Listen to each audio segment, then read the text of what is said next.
ಸಜ್ಜನಗಡದಲ್ಲಿ ಇರುವಾಗ ಅಲ್ಲಿ ಒಬ್ಬ ಮಂತ್ರವಾದಿ ಇದ್ದ. ಅಂತೂ ಮಂತ್ರವಾದಿಗಳು ಒಳ್ಳೆಯವರು ಬಹಳ ಕಡಿಮೆ, ವಾಮ ಮಾರ್ಗವೇ ಹೆಚ್ಚು ಅವರಲ್ಲಿ ಇರೋದು. ಅವನ ಆಚರಣೆಯೂ ಸರಿಯಾಗಿರ್ಲಿಲ್ಲ.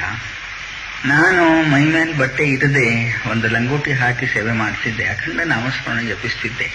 ಅದನ್ನ ನೋಡಿ ಅವನಿಗೆ ಹಾಗೆ ವಸ್ತುತಃ ಯಾರಿಗೂ ನನ್ನಿಂದ ಕೇಡಾಗಬಾರದು ಎಂಬ ಒಂದು ಎಚ್ಚರಿಕೆ ಇಟ್ಕೊಂಡು ನಡ್ಕೊಡ್ತಕ್ಕ ಸ್ವಭಾವ.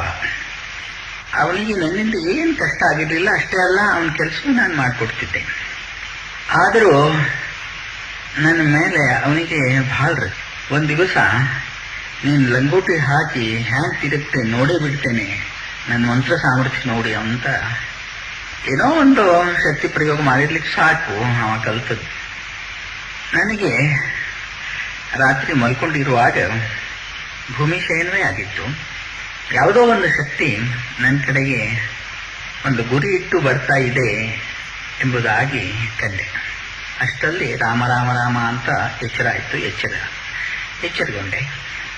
ಅದು ಸಮರ್ಥರಿಗೆ ಸಹನ ಆಗದೆ ಅವನನ್ನು ಚೆನ್ನಾಗಿ ಕುಬುಡಿಯಿಂದ ಹೊಡೆದ್ರು ಎಂಬುದಾಗಿ ಮರುದಿನ ನನಗೆ ತಿಳಿದು ಬಂತು.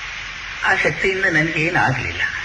ಹೀಗೆ ಮಾಟಿ ಮುರುಡಿ ಯಾರಾದರೂ ಮಾಡಿದರೂ ರಾಮನಾಮದಿಂದ ಎಲ್ಲ ಹೋಗ್ಬಿಡ್ತಾರೆ. ರಾಮ ಭಕ್ತರಿಗೆ ಅದು ಬಾಧಿಸುವುದಿಲ್ಲ. ಸಜ್ಜನಗಡದಲ್ಲಿ